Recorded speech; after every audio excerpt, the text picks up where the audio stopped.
Sayyidina Ali pada saat sholat dipanah dan tembus ya kakinya. Iya. Kenapa nggak Allah lindungi tuh? Jangan dulu sana. Jangan dulu sana. Ngeri.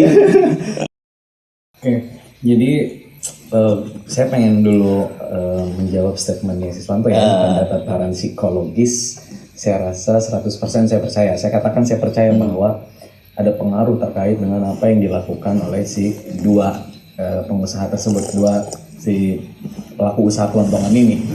Tapi di sisi lain, teror-teror yang dilakukan oleh si kelontong satu terhadap si kelontong dua, saya rasa dalam konteks mistik itu disebut dengan buhul ya. Buhul itu kan media sihir. Jadi buhul ini dipakai untuk melakukan teror-teror.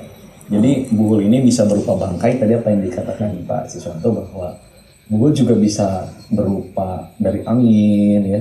Buhul juga banyak medianya Kang. Nah, pada tataran psikologis saya percaya, tapi pada tataran mistik pun saya percaya bahwa memang sesuatu yang buruk yang disampaikan pada orang lain, maka kemudian disitulah makhluk-makhluk yang memang tak kasat mata, jin dan lain sebagainya, mereka ikut serta. Untuk apa? Tujuannya satu, ingin menyesatkan manusia.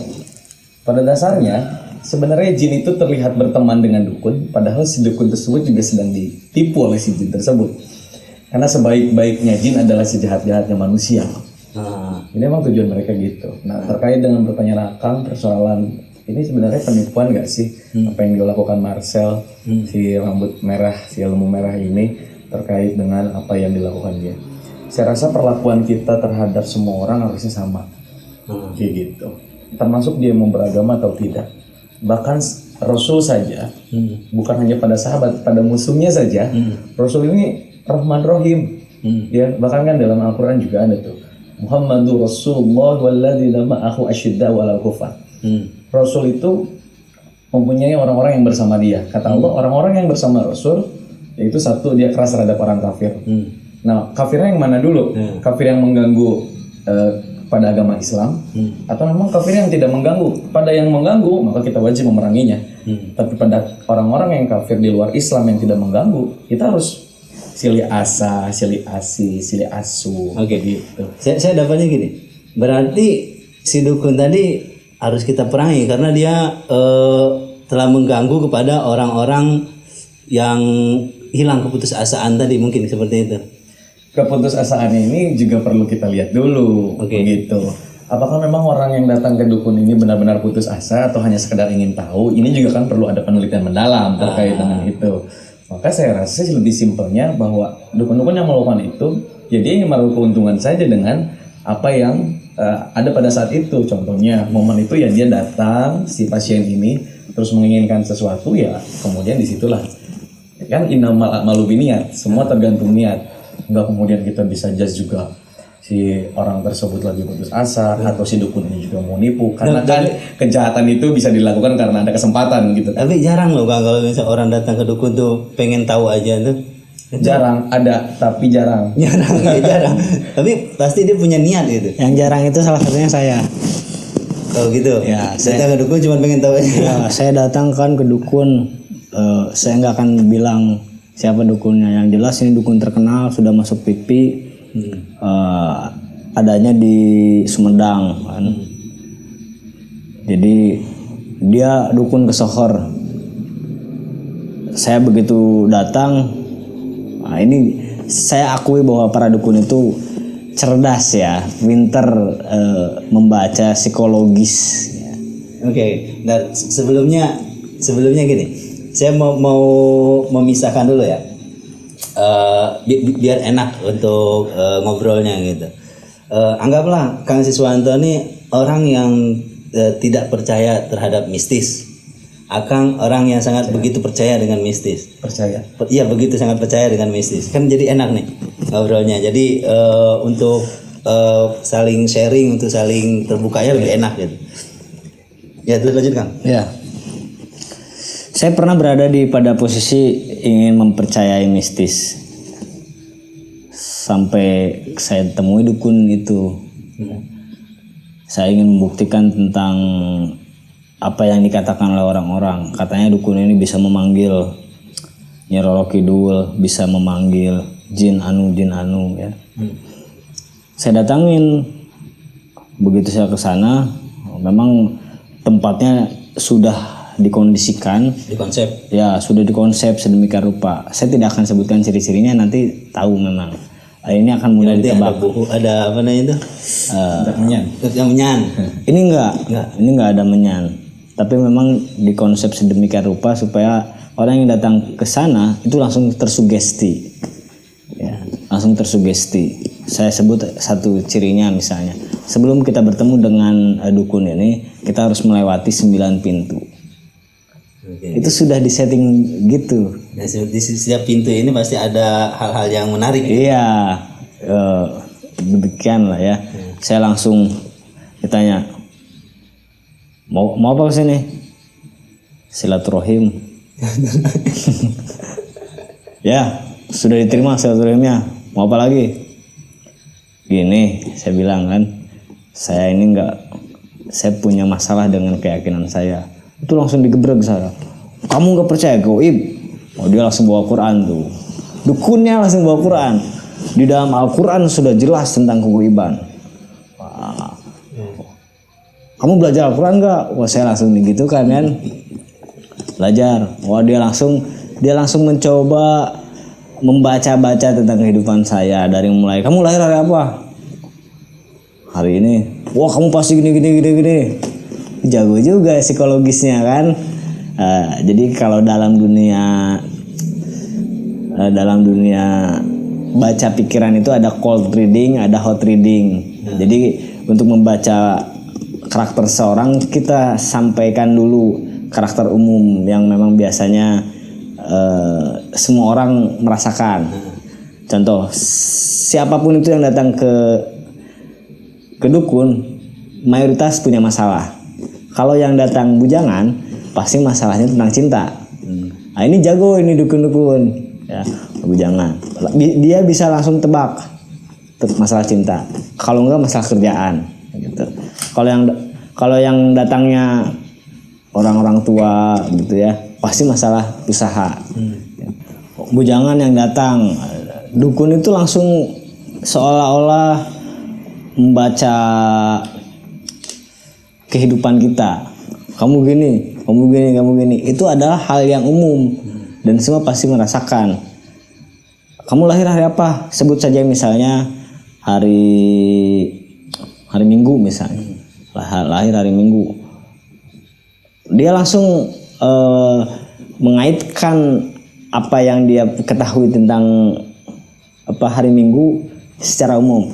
Kamu terlalu banyak keinginan. Nah, dan si orang yang dituduh gitu pasti mengiyakan, dan pikiran kita langsung, ya saya banyak keinginan. Dan ketika ditanya kepada hari Senin, Selasa, Rabu, Kamis juga pasti jawabannya sama. Ya kan? Datang orang Selasa, hari apa? Selasa. Kamu terlalu banyak keinginan.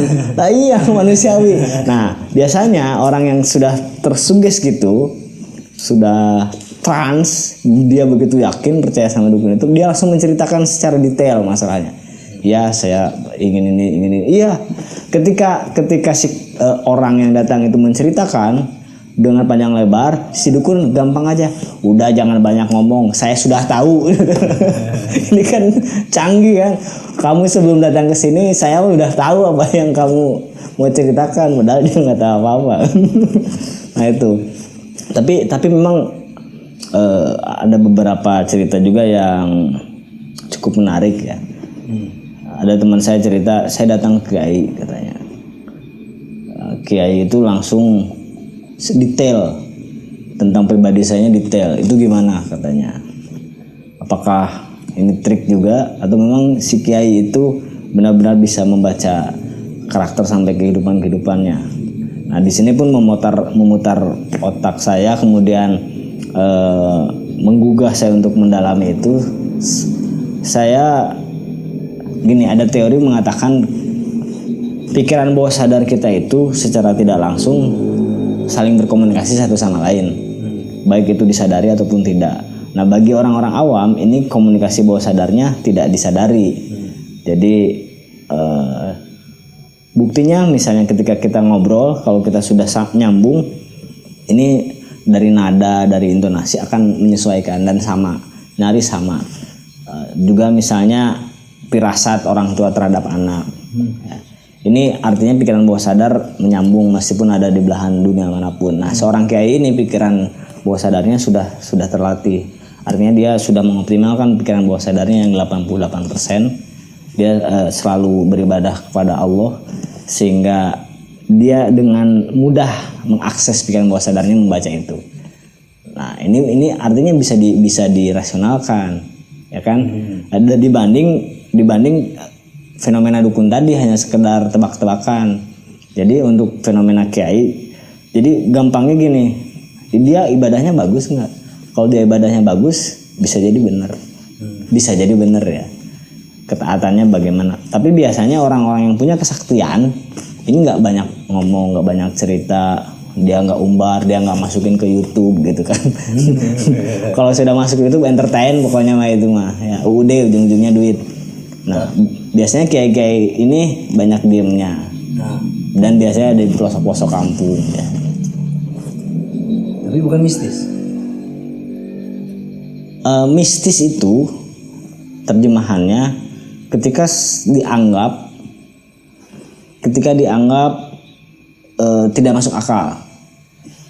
Itu kan udah masuk tidak masuk akal. Nah, ketika bisa diceritakan, dirasionalisasikan dan bisa dibuktikan, diuji, ini sudah lagi tidak mistis. Misalnya gini, bahwa kopi ini manis pada kondisi tertentu ini bisa jadi mistis, tapi ketika kita meneliti bahwa kenapa manis karena ada gula, ini sudah lagi tidak mistis. Itu mistis itu hal yang kita belum tahu alasan logisnya lah gitu. Ketika memang sudah terlogiskan, ini sudah lagi nggak mistis. Kemudian diuji. Kalau sudah diuji itu sudah jadi ilmu, sudah jadi hukum ya. Ini kan misalnya katanya bahwa alam dunia ini ada istilahnya ada magnet, sehingga apapun dijatuhkan itu akan ke bawah. Kan kita nggak ngelihat tuh yang menariknya, ya. Kapal atau benangnya nggak lihat yang menariknya. Nah, ini sudah lagi tidak mistis karena ada penjelasan tadi bahwa ini ada gravitasi bumi. Berbeda ketika sebelumnya, ini masih dianggap mistis. Oke. Gitu. Gimana pendapat Akang? Oke, seperti yang tadi saya katakan ya Kang ya, bahwa di satu sisi terkait dengan rasionalisasinya Kang Siswanto itu masuk. Tapi di sisi lain juga saya selalu meyakini bahwa ada perbedaan antara dukun dan kiai tentunya. Tadi juga sedikit kan udah dijelasin ya, bahwa bisa jadi benar apa yang dilakukan oleh kiai untuk membaca hampir 100% misalnya, hampir 100% dari apa yang memang ada pada diri si pasien tersebut atau orang yang kemudian meminta syariat kepada si kiai tersebut. Betul, tadi salah satu indikatornya adalah lihat kedekatan dia dengan Allah Subhanahu wa taala. Ketika kita sudah dekat kepada Allah, maka apa sih yang Allah kasih? Kayak gitu.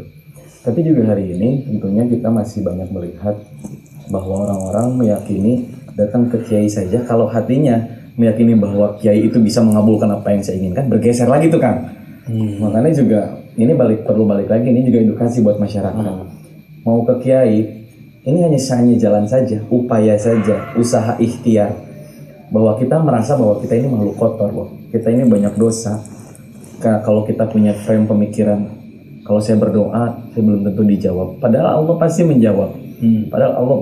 Tapi Allah itu selalu mengabulkan apa yang kamu butuhkan kan, bukan apa yang kamu inginkan. Seandainya memang pada momen itu dia datang ke satu kiai dan itu dikabulkan, yang pertama ini bisa jadi adalah indikator kesolehan kiai tersebut ya, karena memang Allah itu benar-benar menebarkan atau memang memiliki hamba-hamba pilihannya, yaitu para wali, para ulama, para kiai gitu kan. Tapi memang kalau ini dijadikan sebuah landasan bahwa ketika dia datang terus dia diijabah itu karena kiai, ini yang kemudian jadi bergeser. Tapi ini banyak hal. Yang terpenting adalah hakikatnya adalah Allah Subhanahu wa taala. Makanya kata Allah kan, ketika kamu menginginkan sesuatu dalam kondisi kamu susah, sedih, gundah gulana, atau apapun yang merasa itu menghancurkan hidup kamu, maka kata Allah, "Wa may yattaqillaha yaj'al lahu makhraja." Kamu berserah dirilah kepadaku, kata Allah. Maka aku akan berikan jalan keluar. Bahkan wa yarzuqhu min haitsu la yahtasib, kan kata Allah. Bahkan dari tempat yang tidak akan pernah kamu sangka-sangka dari mana datangnya. Asal apa? Allah hanya meminta sedikit. Wa may yatawakkal 'ala Allah. Tawakal. Fahuwa hasbu innallaha balighu amri qad ja'alallahu likulli syai'in qadar. Allah sangat keras dan tegas pada persoalan itu. Karena apa? Karena yakin. Bahkan Rasul saja ketika bercakap-cakap dengan Allah pada peristiwa Mi'rajnya, Rasul sangat tahu bahwa umatnya ini sangat lalai. Umatnya ini tukang bikin dosa. Banyak hal yang kemudian bisa memelesetkan mereka, menjatuhkan mereka, menjerumuskan mereka pada nerakanya Allah. Maka di situ kemudian kasih sayangnya Rasul meminta kepada Allah dari perintah sholat 50 waktu menjadi 5 waktu. Ini kan bagian daripada kasih sayangnya Rasul kepada umatnya. Dan masih banyak lagi. Bahkan gambaran-gambaran hari ini adalah tadi bahwa kita akan selamat di dunia dan di akhirat selama kita berpegang teguh pada Quran dan Sunnah. Ulama-ulama kita, kiai-kiai kita, guru-guru kita. Yang terpenting niatnya ibadah karena Allah, sesuatu karena Allah deh. Gitu. Karena udah karena yang lain, hancur deh kan. Oke Kang. Jadi tergantung di niat ya sebenarnya. Ya. Ini saya bongkar lagi nih, tawakal ya. Kenapa ketika Bentar dulu, jangan dulu. Nah, supaya nyambung. Kenapa orang ada yang berhasil datang ke dukun, ya, sukses lah datang ke dukun, jadi ramai lagi dagangannya. Karena dia tawakal.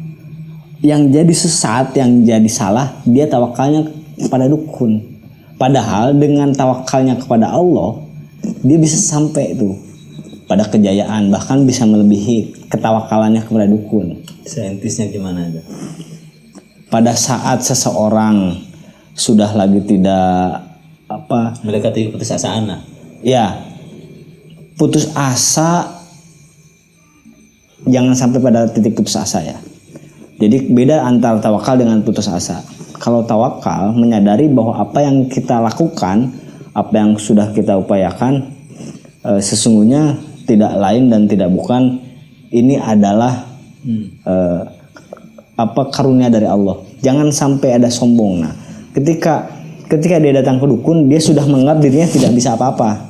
Nah, harusnya kepada Allah itu gitu. Jadi jangan merasa kita ini sanggup. Nah, ketika kita merasa sanggup, maka alam semesta akan menguji kesanggupan kita ya, sampai sejauh mana. Nah, ini ada yang menarik sebenarnya. Ini pengamatan saya ya terhadap yang terjadi di sekitar. Yang selalu seringkali memunculkan ilmunya, memperlihatkan keilmuannya itu justru orang-orang yang percaya terhadap mistisme. Iya. Nah, sedangkan jarang sekali saya nemukan Kang Ervi kayak pemuka-pemuka agama gitu ya, kiai-kiai gitu, yang memiliki ilmu gitu. Anggap saja lah. Ilmu kesaktian maksudnya. Ilmu kesaktian. Anggap saja lah kita sama-sama saya ini dianggap blind lah atau buta lah gitu.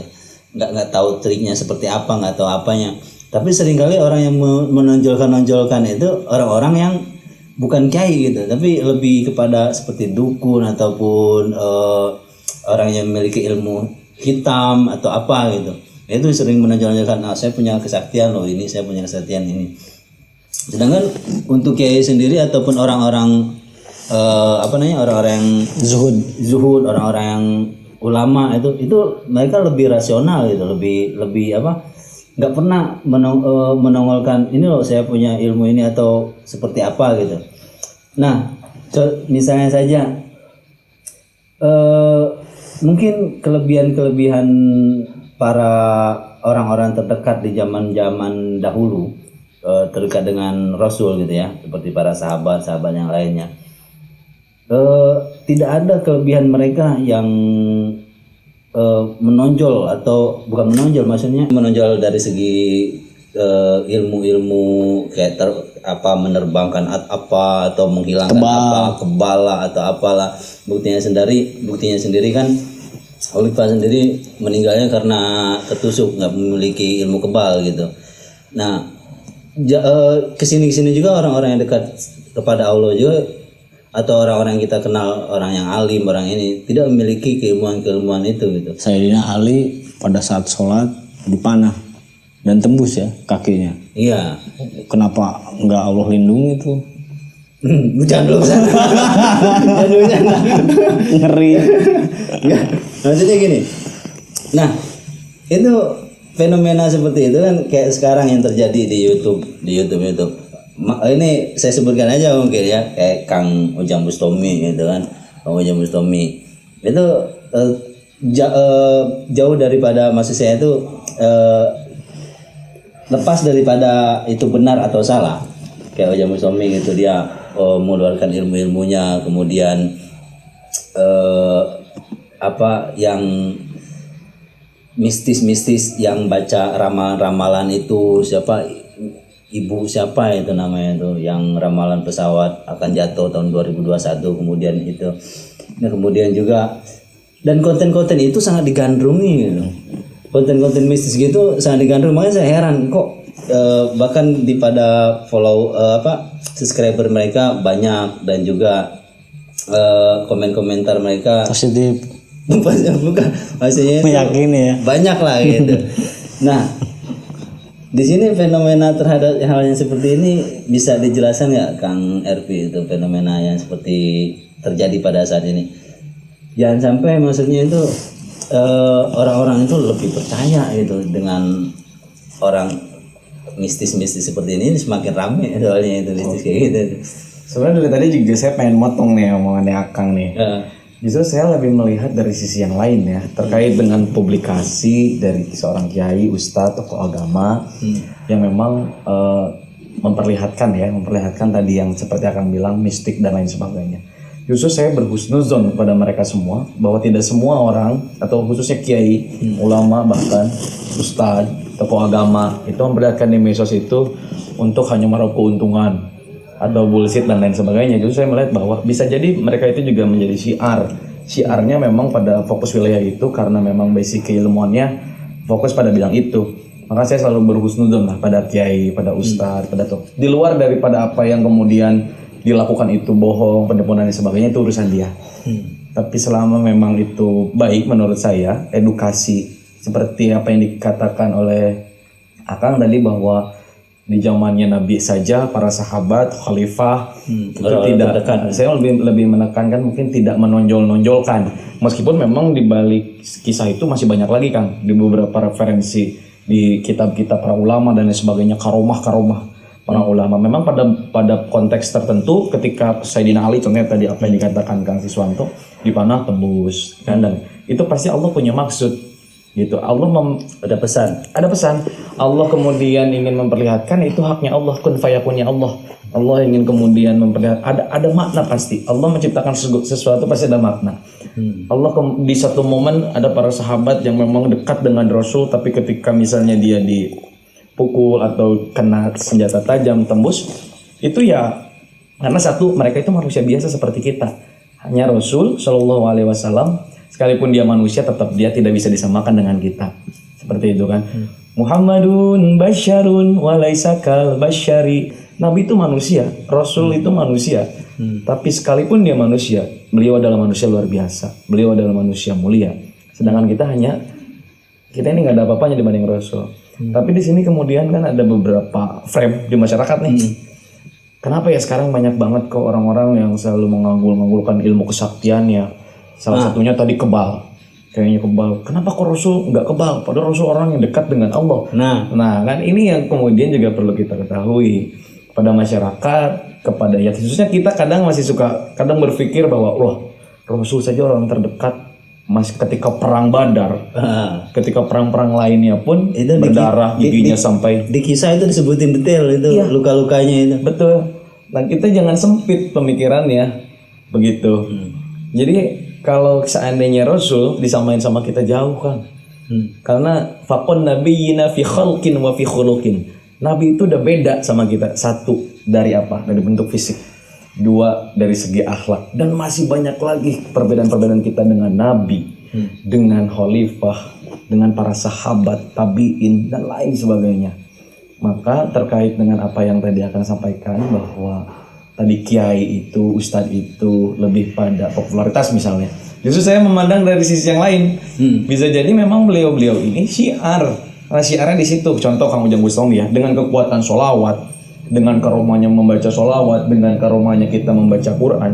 Quran itu kan wa nunazzilu minal Qur'ani ma huwa syifa wa rahmatun lil mu'minin. Allah mengatakan bahwa Quran ini syifa loh, obat.